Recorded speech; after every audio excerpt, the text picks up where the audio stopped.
কথা পাবেন না খুনিরা। ঢাকা রিপোর্টার ফ্যামিলি থেকে একটি সংগ্রাম পরিষদ আপনারা গঠন করেন সাগর রুনির হত্যার বিচারের দাবিতে। আমার ভাই আমার বোন সাগর রুনি হত্যার বিচার কোনো অগ্রগতি হয় না, এটা সবাই মধ্যে বলেছেন, আমিও বললাম। তবে সাগর রুনির হত্যার ব্যাপারে হত্যাকে নিয়ে যে আমি আন্দোলন করেছি, কাটা তারের উপরে উঠে পুলিশের সাথে মাইটপিট করেছি, যে ছবি অনেক জায়গায় প্রকাশ পেয়েছে, ভেসে উঠেছে। আমি কোনো প্রলোভন পাই নাই, আমি পেয়েছি হুমকি। স্বরাষ্ট্র মন্ত্রণালয় ঘেরাও কর্মসূচি আমি করেছি, পুলিশের ব্যারিকেড ভেঙে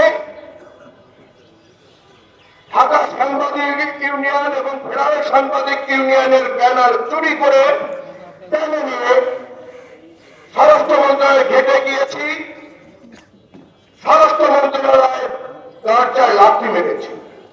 আমি কিন্তু আমার গায়ের জ্বালাটা মিটিয়েছি, আমি কোনো প্রলোভন পাই নাই, আমি প্রলোভনের শিকার করি নাই, প্রলোভন আমাকে আটকাতে পারবে না। আমি জানি আকাশে যদি মেঘ ওঠে, মেঘ যদি ভালো হয় তাহলে টর্নেডো হয়।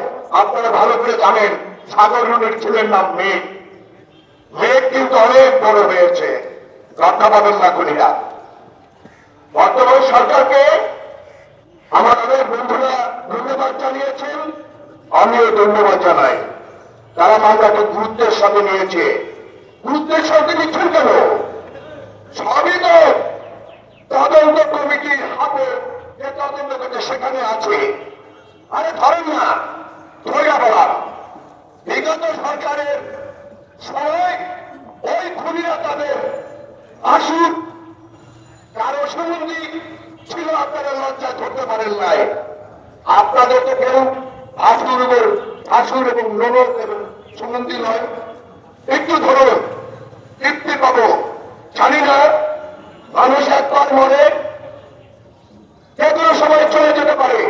এই বয়সে এতটুকু সময় এসে সাগর রুনির হত্যার বিচারটা যদি দেখে যেতে পারতাম, অন্তত পক্ষে রাব্বুল আলামিনকে বলতে পারতাম আমি একটা হত্যাকাণ্ডের বিচার দেখে এসেছি।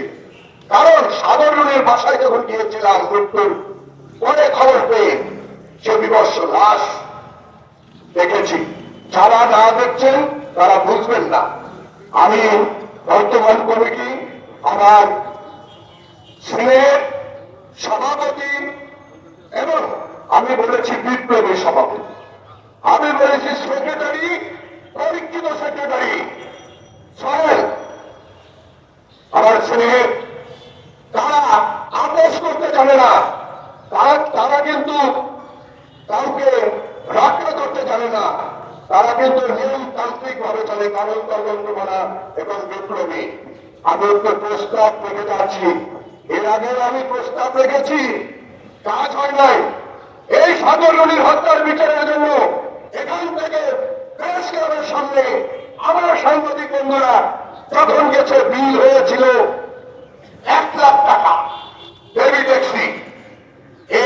এই ফলে এবং এই ফলে কি আর সেটা হবে না। আমি বলবো, আমি প্রস্তাবটা রাখছি।